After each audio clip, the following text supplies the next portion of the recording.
All right, it's time once again. I'm Jeff Towers. You're watching Drum Chat Hang, and my guest today will be Chris Hornbrook of Dhani Harrison's band, and previously with Boys in the Well, a iconic hardcore band. I'm going to bring him in here right away, so we're not wasting any time. Let's see here.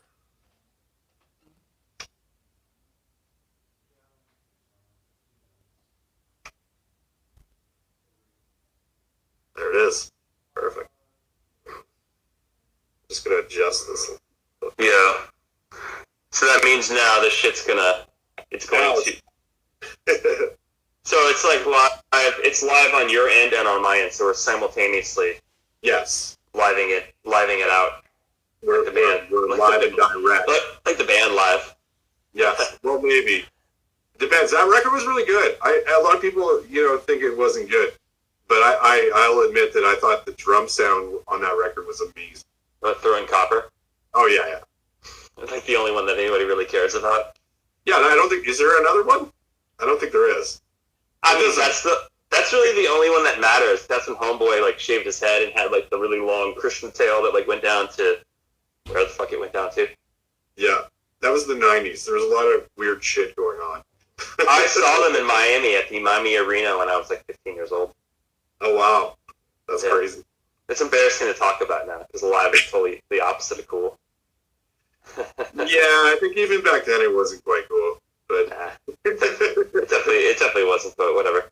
Yeah. Anyways, welcome again. Thanks for making time for this. Again, those who are watching on my end, this is Chris Hornbrook of Boys in the Well and Dhani Harrison. And you're wondering who's Dhani Harrison? That would be George Harrison of the Beatles' son. And Chris just finished a tour with Dhani, opening up for ELO. Yeah, this is pretty awesome. Looks good. I mean, I saw some footage of that, and it looked like a massive stage and crazy lights and really solid production, which is awesome. By far, one of the coolest tours I've ever been on. All arenas. ELO carried everything. Their own stage, their own light walls, their own. Yeah, everything was theirs, and it was great because there was a lot of consistency. We used the same everything, same front of house console, same monitor. It was literally like Groundhog Day every day, which for playing and stuff, that's a good thing. It was just overall kick ass. I mean, Jeff, his entire band, his entire crew, everybody, the band, everybody was super kind and super nice to us. Well, I think I do a lot of production work and deal with a lot of bigger bands, and I've noticed when they're at that level, there's no room for stupid shit at all. So it goes away. Because, you're with those people for, 150 days to 300 days a year. So, if there's stupid shit, it lasts about 2 minutes, and then somebody goes, you know what? Get it. Yeah, there's a whole lot of, not fucking around at all. Yeah, no, it's a whole different level. It's a whole different level. Sure. And you got to show up, you got to deliver, and our monitor guy was part of Jeff's crew, and he would tell us that's not the way they'd fly the PA and they'd set everything up. They could have everything set up within an hour and then break down within 30 minutes. And obviously that's a big deal because it's a huge setup. So, but yeah, dude, overall, man, it was super kick ass. All the shows were awesome. Like I said, Jeff, his crew, his band, everybody involved was very gracious and very kind to us. Everybody that came to the show, all the ELO's fans, they were super open. They were very open and inviting towards Dhani. So, yeah. Was there? What was your favorite? Was there one show that really stands out? Because I know you're saying it gets into Groundhog Day, where it's just rinse, repeat kind of idea. Yeah.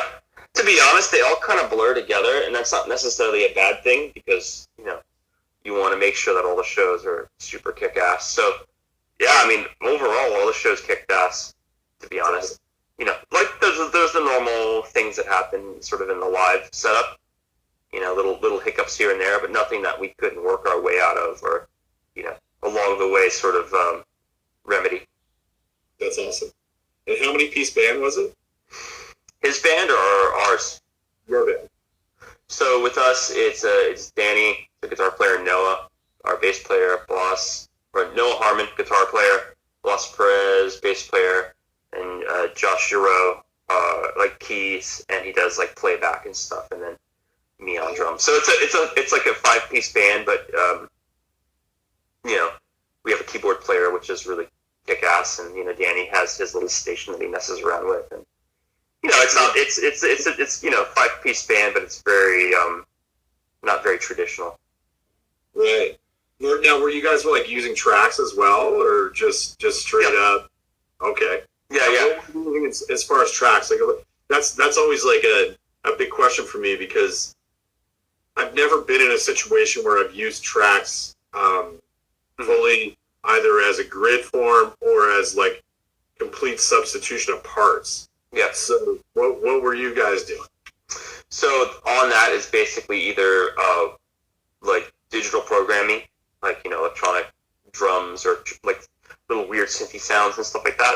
And then so sound reinforcement. Yeah, sound reinforcement. There'll be some reinforcement for like background vocals to make it sound thicker. And then for certain songs that have orchestral strings, because he had a lot of different types of string arrangements on the record. Obviously, unless you have a like at least a minimum like a 2 or 3 piece string, you know, people with you, then you know what I mean. So that's basically all it is. It's just like sound reinforcement and doing things that you really can't do in a live domain without hiring extra people. Yeah. Just to kind of fill it out more. Yeah, but not a complete replacement of parts. Oh no, there's definitely no replacement. Like basically, we took the live sessions that Danny had, and we've had so many rehearsals, you know, the past few years of playing together, and we would just remove stuff. Like I removed all the programming, drumming. Some songs I left it in for reinforcement, like I'll just play on top of certain things. Other things I just completely took out. Certain things I took out, but I left, say that there's like little weird cymbal effects or little high-end little bits. We leave those in. It's just basically to my discretion. You know, Danny's like super awesome, and he hired me, and he knows that, you know, I know what I'm doing. So I just kind of went through with our keyboard player and we'd pull stuff out, because there's no point in having 2 of the same thing there.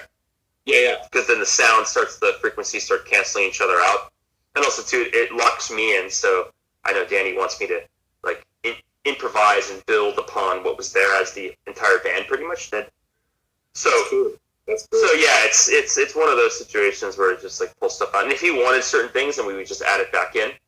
But for the most part, I mean, yeah, it was like I said, either on top, either doubling, or there'd be no tracks at all. So it was like each song sort of kind of told me what had to stay and what had to go. Right, and so the whole band was in ears for the setup then, if they're running that much. You have to. Yeah, you really have. The only people that probably wouldn't have to do in ears is like our guitar player and bass player, in terms of they could get by without. But yeah, they sing backups as well, and they want to be able to hear. Certain times you need to hear the click. There's little spaces in between. So yeah, for all the Space Jam stuff. Yeah. Yeah. Right on. So, yeah, so it's super cool. That's cool, man. It sounds like it was like a pretty like. How much of a departure was it from other tours you've done? Like as far as like the amount of gear, the amount of setup time, the amount of room on the stage, that kind of thing. Was it quite a bit quicker? It was. I'd say it was more like more gear, but like in a good way. More resources in a good way, and then more time on stage to make sure that everybody was cool and they knew, you know, we knew where everybody was at and so on and so forth, and you know, the ears were good and everybody felt comfortable. And then in terms of like touring and stuff like that, it was like maximum awesome, minimal bullshit in terms of the venue, crew, band. Like it was just overall, it was just super kick-ass. That's awesome, man. I really wanted to come out and see it in the Vancouver date. I missed it, unfortunately. Yeah, dude, no worries. Yeah, next time, because I'm sure there will be a next time. What were you using for? Obviously you're using a Q drum kit. Mm-hmm. So, what did you change your setup for this show or this tour, or just kept it the typical Chris throwdown kit? No, I mean Yeah, it was pretty much the same thing, man. Like I have my set. I like the way it sounds. You know, I have a few. I brought two snare drums with me. I used like a gentleman's steel 14 by 7, and it was super kick-ass. It was great. Since I've been home, I started using my copper of the same, gentleman's make. Yeah. And yeah, I kind of prefer that over the steel, even though the steel sounds great. I feel like the copper is just the way I hit my stick and heads. It works. It kind of gives me the sound that I kind of want to hear. Yeah, you're yeah. I mean, nothing new. Like I feel like the past year or so, I've become less about getting new stuff and trying new things, and being more focused on like honing in on like the individual sounds within my set, and really, what's the right word? What's kind of the right way to explain it? Really like fine tuning it, I guess. Mature. Like taking cues off like Alex Van Halen or like John Bonham and like all these dudes where they hit the kick drum, they hit the snare drum, and you distinctly know it's them by the way the drum sounds. Or the way they hit their cymbals, or the way they tune their snares, or the way they tune, their toms, or the way they tune and mute their snares. Mm-hmm. I've become a little bit more like focused on that and being a little bit more, I guess the right word would be obsessed with that. Because, like, yeah, you can get different drums and stuff like that, and, maybe studio settings, it works in a certain fashion, and it works in a certain way that, like, will make sense in that environment. But I've just really, like, I want people to know, like, when I play that that's me playing. Absolutely. You know what I mean? So, yeah. I think it's just... That's a lifelong striving thing. It'll always kind of have... It's a moving target, because I'm always finding the sound like it. And I think it boils down to our years of experience, where you suddenly realize, you know what, I want something that sets me apart, that is definitely me. Yeah. I think that comes with, having played for a while, like a long, obviously. Yeah. So definitely a maturity thing for sure. I already think you have that kind of dial as far as the hardcore thing. It's but what's with this tuning different genre, it would change it a bit. For sure. Well, yeah, I mean, the kind of with Dhani, there's more space. It's definitely a bit heavier, but it's a different thing. He's coming from a different place from creativity.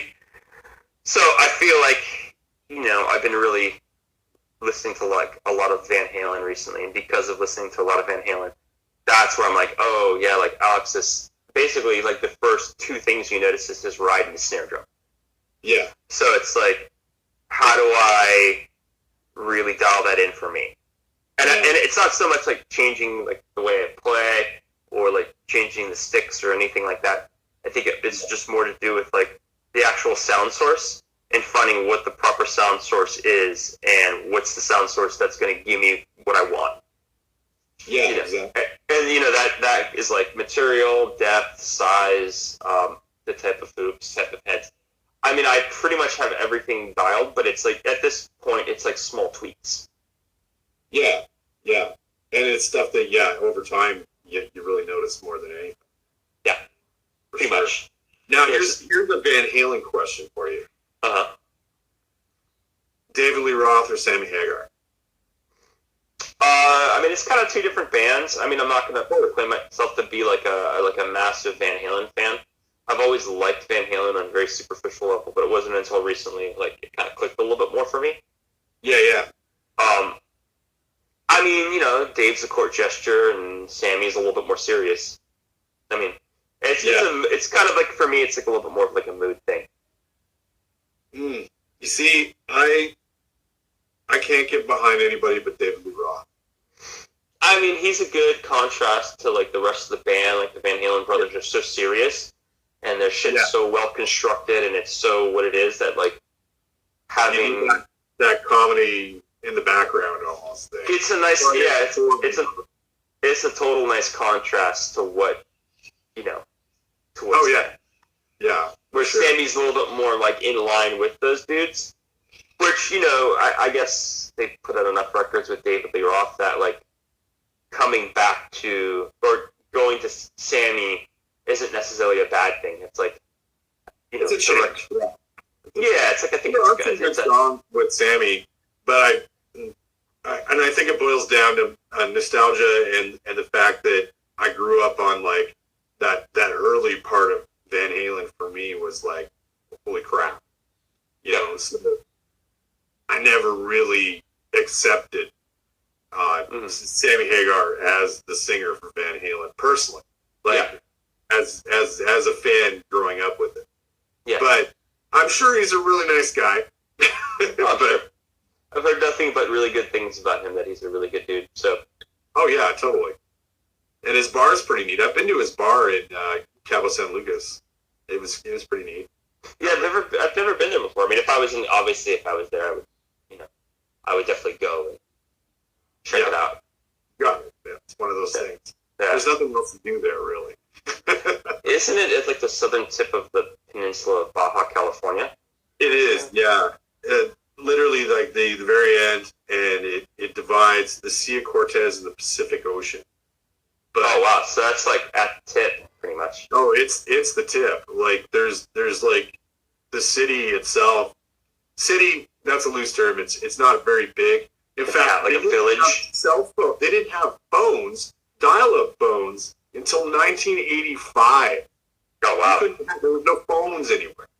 Oh wow! So yeah, like if you think about that, 1985. Like wow, yeah, that's crazy.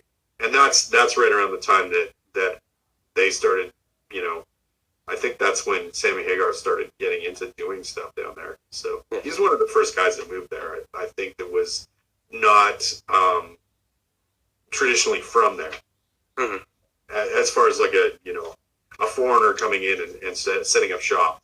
Yeah, it's definitely not like that anymore. There's a mall, and it's like a Tommy Bahamas, and like I think there's even an In-N-Out Burger or something like that of that equal kind of style. It's very American in that one second.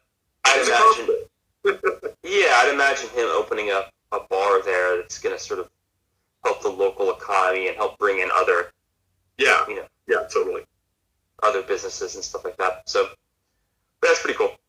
I'd like to go one day. That'd be cool. Yes, that'd be very cool. So you're at home again. Mm-hmm. What's on the horizon? What you got coming up? What are you cooking up? I don't know, man. I'm trying to figure out what my next move is, to be honest. I don't have anything really locked in necessarily. There's obviously always things floating around on the edges, but nothing that's been kind of locked in and confirmed. Which is not necessarily a bad thing. I think I need a little time to figure out what I want to do, because I'm pretty sure that this is the end with Danny. Like the tour cycle is done with. He's not. That was the last. Like I thought the cycle ended at the end of 2018, but this was kind of like a bit of an extension, especially because it went in conjunction. The tour went in conjunction with Danny releasing a new song and with Impera Live coming out right beforehand. So because of that, it gave this cycle a little bit of life. But I don't know what his next move is. What kind of record he wants to make, how much material he has. I know he has some stuff, but I'm not sure if he's going to go down the live band road or if he wants to go down the more the programmed road with music. So I'll just wait to hear from him and see what he wants to do, if he has a game plan, and that could be anywhere between 2 months to 2 years. So I'm kind of open right now. Like I said, the space of like there not being really much happening I think it's a good thing for me, because I don't know where I want to go, and I don't know what I want to do necessarily musically. Obviously, playing with Danny is always great. As long as he wants to have me around, I'll be around, because him and his organization are really, really great bunch of people. He's a really fucking great dude, and I like his attitude towards music.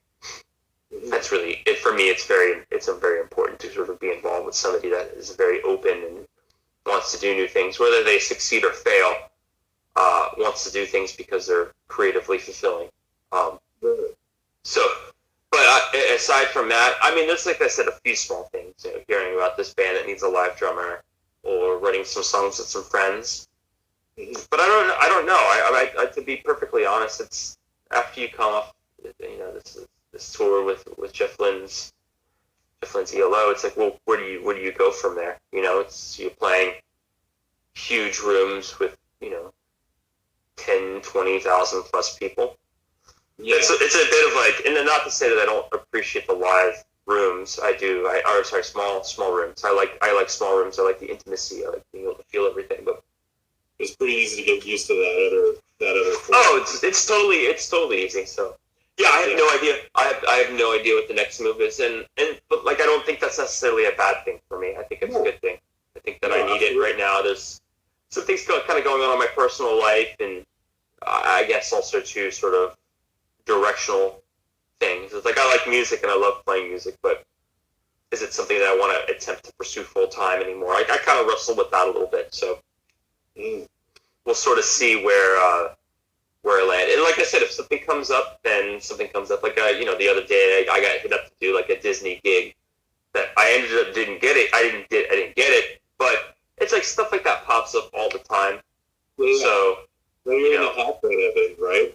Being in LA, I mean, you're in the more opportunities are going to come to you because you're there, right? Yeah, definitely in Calgary, Alberta, where I am. That's very true. We don't have Disney knocking our doors down, going, "Hey, will you do this thing?" Yeah. I'm not a Disney fan, so I don't know if I would even entertain it. Neither I. But work is work for me. So absolutely, yeah, work is work, and really, music is music when it comes down to it. Mm-hmm. Really, when it comes down to the actual bare bones, no matter what it is, it's still music. Yeah, and there's a lot of great players here, and there's not a lot of gigs. So yeah. I'm kind of becoming okay with the fact that like the gigs that do come to me are gigs that are specifically for me. You know what I mean? Like they're not. I'm not the. It's the way I look at it is like most hired guns are either you're a creative person, you're a creator, or you're a utility, and there's nothing wrong with either one of them. Like they're both. Like I look at something like a Tony Oyster Jr. Phenomenal, obviously phenomenal drummer, phenomenal ability, but I look at him as a utility. I don't know if that's the right perspective to have, but where it's like I look at. I think you nailed it. I think you really did, because it's true. Like there's a difference between being creative and then being like being kind of able to be dictated to and recreate what somebody's got already planned for you. That's a total thing. There's a lot of people that can't do that. Like, I don't think there's many drummers that can really do it, and it feel like it's their ambition and their soul, and they're connected to it. That's probably the biggest thing right there, is feeling connected to it. Yeah, and I'm not so much. I feel like I sit in the middle. Like I'm not the guy that you call to like learn 10, 20 songs. So like, and you're going on tour in 2 weeks. I just don't absorb material that quickly. I need to sit with it. I need to absorb it. It needs to kind of become a part of me. Whereas there are guys that like it's more of like the utility part of their brain. Like, and that's great. That's a very, very awesome thing, and I have nothing but the utmost respect for it. But for sure. I like I said, because I sit in the middle, I don't feel like those sort of gigs are my kind of gigs. Like the Dhani gig was great because I got hit up, probably 3 months before the gig started, and then I got a list of songs of his old material with his old band that he wanted to play, and then I got a copy of his record. So I had time to observe the material, and then we had a meeting, and it was very much like, do what you want to do. So when I showed up, I had the basic framework of the songs, and then from there we just got in the room, and you'd either say yeah or nay to certain things. A good 99% of the stuff he was yay to. So then it was just from there, it was just allowing it to mature and develop from playing shows and doing radio and doing TV and doing tours and letting the material just mature and become, kind of what it is now. That's kind of where I see that like I fit in the best. Like I create well too. I'm definitely good at like sitting down and coming up with ideas and that sort of thing, but that's just more of a laborious process for me. It does a lot of time, and I'm a little impatient when it comes to that sort of thing, and when I like writing with people, it has to be like a very good, palpable chemistry. And if it's not, it's a little bit like pulling teeth. I've only had that with basically Poison the Well was the only one that I was able to develop that very like exciting. I was excited to get in the room and write with those guys, and it was very, that what came out from that was really interesting, unique, special stuff. And other bands, it's just been straight sessions where I've been given demos, and there's other stuff like so with Dhani, where the record was done, and it was primarily programmed drums, but he wanted like kind of a live rock element, so he gave me carte blanche to go and do that. And then there's just some bands that I've worked with where it's just like, this is just a paycheck. Mm-hmm. And that's not to say that like I took it any less serious or I wasn't as dedicated to it, but I knew at the end of the day, different investment involved for sure.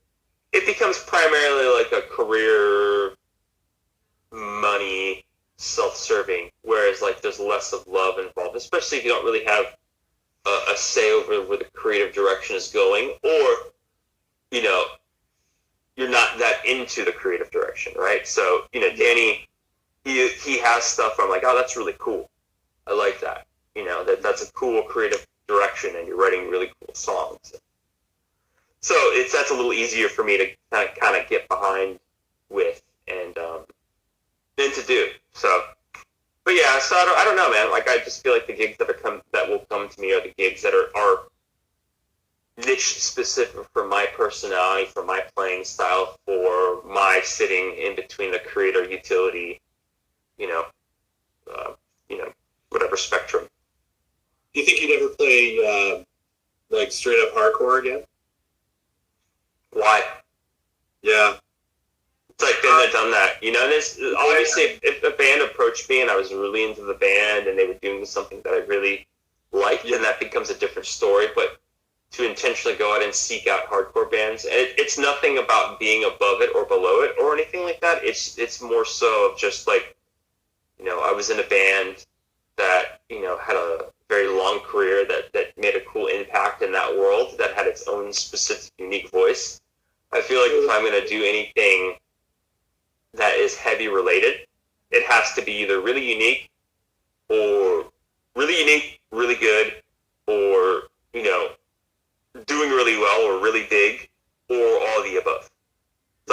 It's like, going and doing something that is lackluster as a participating member. Like, you can make the argument with that I did something with Sense of Sail that wasn't as unique and as interesting, but at the end of the day, I was a hired gun, so it doesn't really make any difference. As much as I showed up in the press photos and blah blah blah, it's like I had no stake in what was going on. It wasn't my band. I was paid a salary to be in that band, and Buddy was like, "This is the kind of record I want to make, and these are the type of tours I want to do, and this is the pace that this is going to go." And obviously, as a hired gun, if you're going to do it, that's what you do, And then I signed on for it, and I had a good time doing all of it. But I wouldn't have actively sought out Sense of Sail, as it's not really musically my thing at all. And that's not a jab.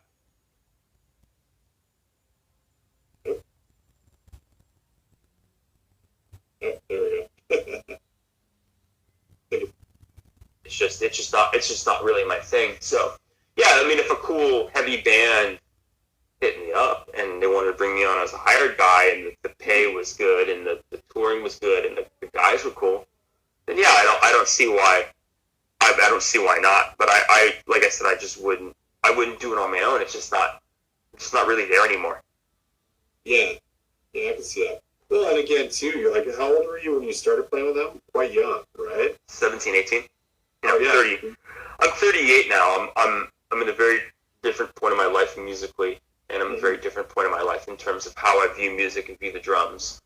I obviously I'm still idealistic to a certain degree, but I'm also very realistic. And music, like when I sit down and when I play with people, it can't be for nothing. Like, either I'm going to have to get paid to sit down and rehearse or learn songs, or it's going to have to be so fulfilling that I don't care. It either has to feel one or the other, and if it doesn't, then I don't really have any interest in sitting down and doing it. You know what I'm saying? Absolutely.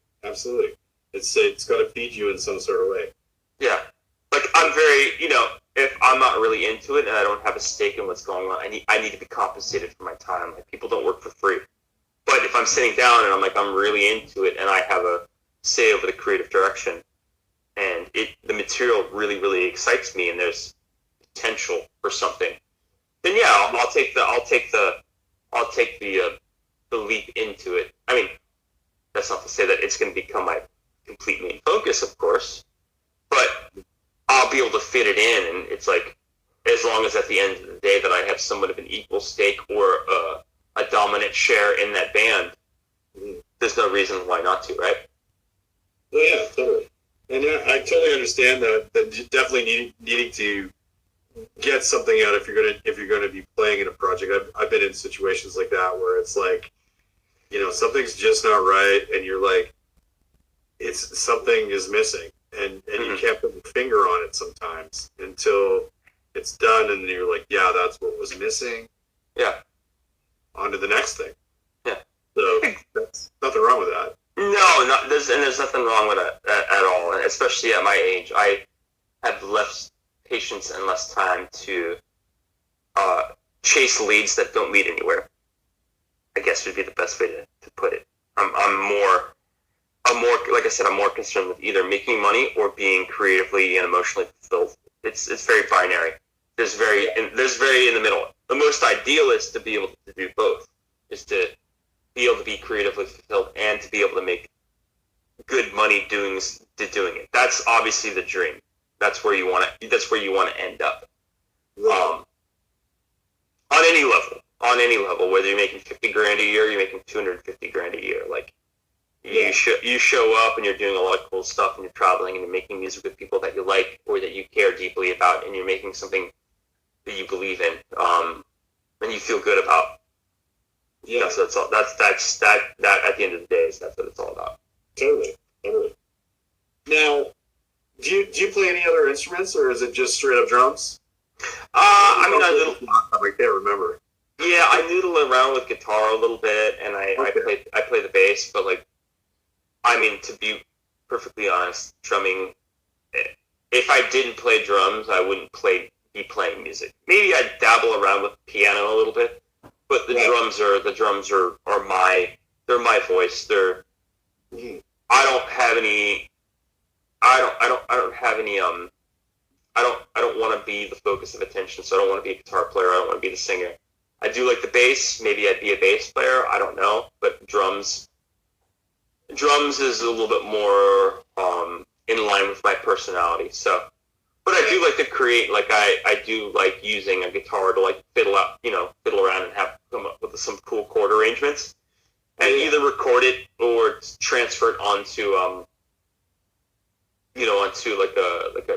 recording software and change it, turn that into piano or synthesizer or whatever, really utilize like the technology that's out there to be able to sort of expand upon those sort of musical voices.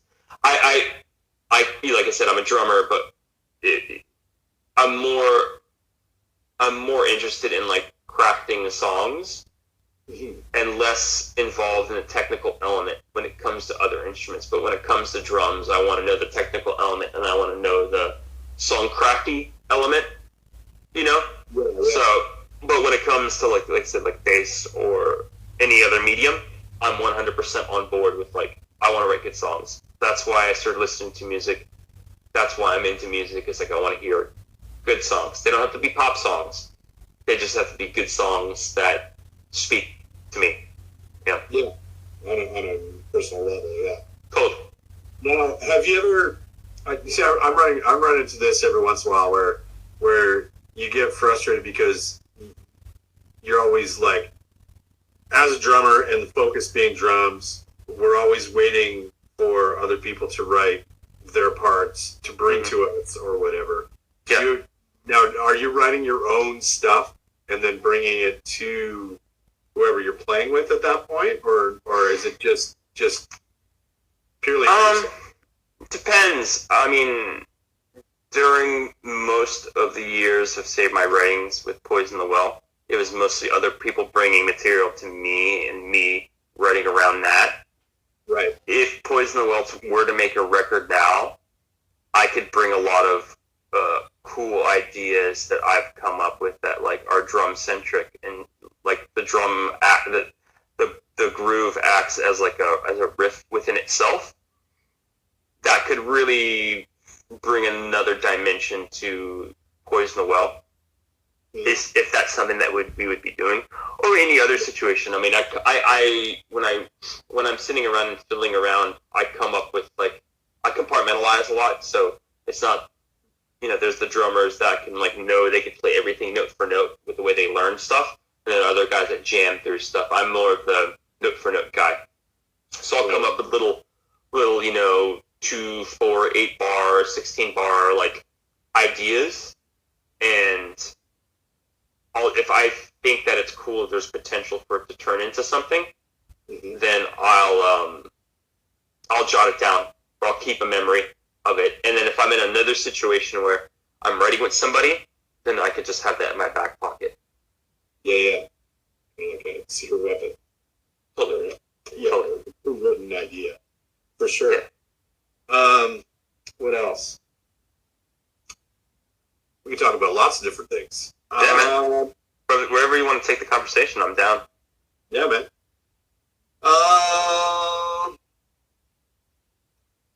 What are you listening to now that you're finding is exciting? Like, what's that one record that you've been listening to for the last little while that's really got you like, okay, that's something I need to start my day with? Ooh, I'm not gonna lie, man. I'm quite burnt out on music, and I think it has more to do with how we consume music these days. Where it's so instantaneous, and bands are having to turn around records a little quicker than they used to. Right. And because of that, I think things are a little too accessible. And because of that, because I could open up Spotify and basically pick any record that I can dream of to want to listen to, I'm growing to not appreciate it as much as I should. And I'm also a little bit less music concerned these days. It might just have to do where I'm at right now. Like I feel very, going back to what I was saying before, I feel like I'm in this very weird divide in the road where I'm not sure where I want to go. I've done certain things with my musical career that are very fulfilling for me. And if I were to pack this up, say tomorrow, I'd feel really good about everything. And I'd feel really good about what I've done. Yeah, I don't have a bunch of gold and platinum records, or like I didn't make millions upon millions of dollars off music, or didn't win a Grammy, or any of these things that are like to sort of a normal person, or sort of like the large metrics. Yeah, the large like little markers in a career. But, I was in a band that put out 5 records that, are important, and, you could argue 3 of them are important to a particular subgenre of music. That's pretty cool. And I got to play with a bunch of different bands that make really interesting music, whether it was a hardcore band, or it was Dhani, or it was Census Fail, or, I can look at each individual situation and say, okay, cool, like, Poison Well, what it was. And when I played with Census Fail, like, yeah, it was cool. That was like, they wanted to make a heavy record, and that was the heaviest record that they made, even to this day. Like, okay, cool. That was cool to have been part of that. Or with Dhani, it's like, this is his first solo endeavor, and because it's his first solo endeavor, I got to be a part of that, and I appreciate that, and we got to do a bunch of cool things. So, like I said, if I were to pack it up tomorrow, I have years upon years of touring and seeing the world and making music with people that I enjoy making music with. And, obviously having a Grammy would be cool, or having a few platinum records would be cool, or making a ton of money would be cool. And it's not to say that any of those things are off the table. I'm only 38 years old. I still have a lot of time in front of me, and sometimes it takes a while. I kind of found that like whatever weird trajectory that I'm on as a musician, I feel like thus far it's been a weird path, but for me as a drummer, it's been steadily going upwards. It's been very slow, but it has been going upwards. And I think it's been very successful. In my opinion, like I'm 44, gonna be 45 pretty quick, and there are a lot of things that I am still striving to do, and that I don't know if I will. I don't know if I'll get to those opportunities. I keep trying and putting it out there and hoping things will happen and things like that. But yeah, I would definitely say that you 100% are successful. Yeah, it's not. I'm definitely not arguing that. I'm just saying more so of like, okay, how in successful sort of sphere, how successful am I? Did I meet the markers that were important for me? Yeah, and it's been told. I've heard this from a few different people that obviously, right place, right time, right sound, and luck play like a big factor into all of that. But also, to just not giving up. Just don't give up. That's the big one. That's the big one. Don't give up. Like if you give up, yeah, you're done. That's as high as you're gonna do. That's the most you're gonna do. Yeah. But I think also in a lot of situations, you can't give up because it's who you are. Yeah, exactly. I mean, you could prioritize it, or you could you could make it a back priority. Either or. Like, and that's kind of where I am at. It's like I'll never not do music, and that's not to say that I won't get hired by, a big artist or a big band to go out on tour and make money and do cool things and like have a very fulfilling career. It's just I don't know if I kind of want to make that my sole priority. That's all, and that's a personal thing. I've dedicated probably at this point, 38. I started kind of doing this when I was 18, so a good 20 years of my life professionally doing this, and like I said, sometimes it's okay, like the lull right now, the not really having anything on the horizon. And, potentially a few things down the road, like something with Dhani or something with this band, or maybe something with this artist, or maybe, it's cool. Like, I don't feel this weird imperative need to find something. Like, I could financially figure my shit out, and I can do what I need to do. And at the end of the day, like we're saying, it's just about not giving up. Having a focus, knowing where you want to go, dedicating energy to going there, and just not giving up, man. That's whatever. Rome wasn't built in a day, right? It just takes. Sometimes it might take a lifetime to see a full career kind of pan out. It's just hard, because of social media and stuff like that. Social media, it's such a double-edged sword. Because I mean, it's like, you see Joe Blow doing amazing. But is he doing amazing, or is it just like smoke and mirrors? This is what I'm going to show you today to make you feel like I'm doing it. Reality, like optics over, like what was the term? Like it's not. I was thinking about this earlier. Perception over reality, right? Yeah. That seems to be ubiquitous within our entire world today, whether it's politics, whether it's entertainment, like acting and TV or the news with media. It's perception over reality. And, I think that it was probably always there throughout time. It was just way less, and maybe the volume was turned down a little bit. But because of social media and because instant access and, right now I could go on fucking The Rock's Instagram page and just start writing tons of harassing shit to him. Like, at no other point in time would anybody be able to do that. Yeah. So the reach is too. Everything's really accessible, and that's not always a good thing. For sure. No, and this goes back to what I was saying before about music. I feel like the further that we get away from how we naturally evolved as human beings, the less happy and less fulfilling life is going to be for us. And that's kind of where I'm at. Everything from like how we consume music to how we consume food to what we consume. It's really important to dial everything back, because I just get this really terrible gut feeling that not even just Western civilization, not even just America, not even, but like we're just on this path, and I could see it in the distance. There's like a fucking brick wall there, and we're gonna hit it. And you know, I agree, man. I would like to at least detach myself as much as I can from being so connected to social media and being so connected to the news and being so connected to all these things that like aren't really making life better. No. Like, does the news really make life better? Because it seems like whenever I stopped watching. Well, also too, it's like, as much as I'm not really the biggest Donald Trump fan, I will say he definitely is somewhat exposed the media for being a little bit manipulative with their headlines and how they sort of frame things.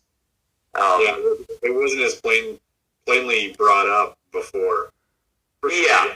It's just brought it to a head more, and you can see it. And it's That's kind of the thing, and it's not to say that everything is fake news necessarily. No. But it's like, you know, you and I can have a conversation, and we talk about something, and that thing spreads to one or two other people, and suddenly it's taken on a different form. Well, that's kind of how I look at the media.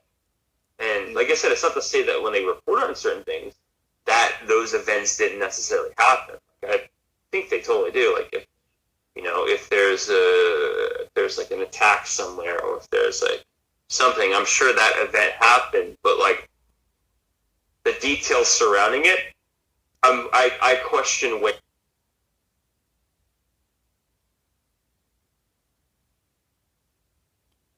Drop that audio. Oh, yeah, can you hear me now? Yeah, I question that stuff way more these days, and I just take what the media says with a grain of salt. Essentially, it could be true, could not be true. Yeah. You know, I'm going to err on the fact that like maybe the broad what they're reporting on is probably true, but the details are probably persuasive in such a sense, or manipulative in such a sense, to convey whatever sort of political ideology or point of view that particular publication or person has. Because, you know, there's a lot of things that are being played off, or being presented as unbiased, you know, media that's just basically opinion pieces. So, yeah.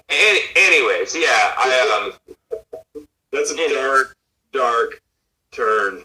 It's, you know, everybody gets so worked up over everything. Like, in terms of, you know, he's a typical ass Republican fucking president. My view on him is just like, instead of commander in chief, it's like entertainer and heel. If you're familiar with, like, you know, wrestling and like the role the heel plays, that's what he's doing. That's what he's doing. You know, and it's like, I don't agree with everything he does. Some stuff, it's like, okay, well, I think he just signed an executive order to basically wounded military veterans that, you know, there's some sort of issue. They're missing legs, or they're wounded. They can't work. If they went to college and say they have, you know, $30,000, $60,000, $80,000 worth of debt, it's being wiped clean. Yeah. I'm for that. I think that's great. I think if you go and you serve for our country, and you go to another country and you put your life on the line, and you get your leg blown off, or you get your arm blown off, and you just so happen to have debt from going to school, and you come back, and because of your leg being removed or blown off or whatever, you can't necessarily work to pay back that debt. I think that's the right thing to do. Now, what are the details of that? Who knows? But on the surface, to me, I'm 100% for that. You know, that's great. And then there's other things that he does that I'm like, yeah, I don't agree with that at all. You know, so, and I don't get super worked up. I'm pretty fucking in the middle when it comes to my politics. So, it's a little bit of like watching mom and dad fight. When you're looking at both, because I'm really not attached to either or party. Yeah. I have some views over here that I share with this party, and some views I share with that party. That hence why I'm in the middle. But just to watch both worked up and basically are at each other's throats, it's just there's way more constructive things to do to get the job done. I just kind of feel, or just it's getting blinded by like tribalism and that sort of thing. Yeah, well, it's different from our perspective. From up here, it just looks like a whole pile of like, what the fuck? And it kind of is. And it kind of is that. What are you guys getting versus what we're getting for information is probably a little different. And well, that's ultimately it, man. Like I'm very concerned with getting unbiased news, which is virtually impossible. And when I want opinion pieces or I want commentary, then I'm going to go to this guy that's like maybe center left, or I'm going to go to this guy that's maybe center right, or I'm going to go to like a progressive network, or I primarily consume my news a lot from like YouTube. So I'll go to like more of like, well, what's the progressive point of view, and then I'll go like, well, what's the conservative point of view. And, you can kind of sift through what's, an ideological lean and what's a little bit more of the truth. Like I said, you'll never know 100% just because you're not privy to it, but I'm okay with that. Everybody feels like they need to know, and they get really ego invested into their point of view or being a part of a particular group. And I'm a little bit more of an individualist. I'm a little bit more of just a loner. So I don't really care. I'm not concerned with being right. I'm concerned with like what's the reality of the situation, so I can make the best decisions I know how to make with real accurate information. Mm-hmm. I've been waiting for this whole wave of like super angry music to come out, and it just feels like it's not quite happening yet. Well, a lot of people are living in their like little bubbles, right? So if you're not really exposing yourself to the real world and you're just living in your, you're living in your phone that basically curates all of it to you. Yeah. How are you going to know what's really going on in the world? And there's some people that just stay away from politics. Yeah. That's usually what I'm usually like, way like it comes up. I work for an airline, and I always tell people at work, I'm like, there's two things you can't talk about in front of me at work is like politics and religion, because those two things generally start some polarizing in some sort of way. Well, it's just people get really invested. Oh yeah. It's ego. It's emotional, and it's ego investment into their particular tribe. Yeah. Really what it is, and it has nothing to do with what's right or wrong, there's really nothing to do with what is true and what's not true. It has to do with how that particular thing makes you feel, and being part of a particular side that is in line with how you feel. That reminds me of this. I posted this Tool meme.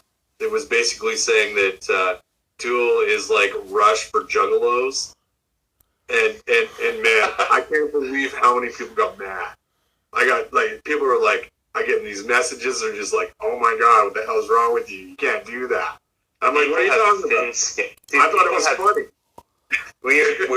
We're definitely living in the Nerf generation, where it's like, oh yeah. I'm just not really at this point. Like I just don't really care. Like oh yeah. I don't care about people's feelings. Like I don't care if I post a meme and you don't like it. It's just like, then don't follow me. Don't subscribe. Like it's not a complicated. Yeah, I just thought it was complicated. It was like so like irrelevant. People are dying to get offended. It's so crazy about that stuff. people are dying to get offended these days. So take that shit and fucking stick it where the sun don't shine, in my opinion. Yeah, true that. We're hitting 55 minutes on here on the old clock. Yeah. Or the Instagram clock. Hmm. You want to wrap it up, or you want to... Yeah. No, I'd say let's wrap. An hour is good, and yeah, we've had a lot of people come in and out, and if anybody's interested in this conversation, then they can go back and they could watch it. Yeah, I'm gonna try to get you to figure out how to get it onto YouTube, because I do have like a couple other ones on there that are doing really well. Cool. But yeah, I thank you for doing this, man. I appreciate it. Having me. I'm so glad that tour, by the sounds of it, was great. Nothing but a success, right? Nothing but a success, dude. Nothing but a success. That's great. That's great. I'd like to see you doing well, man. Lots of love, brother. Appreciate it, man. Same to you. Cool. I'll see you soon. All right, later, homie. Cheers.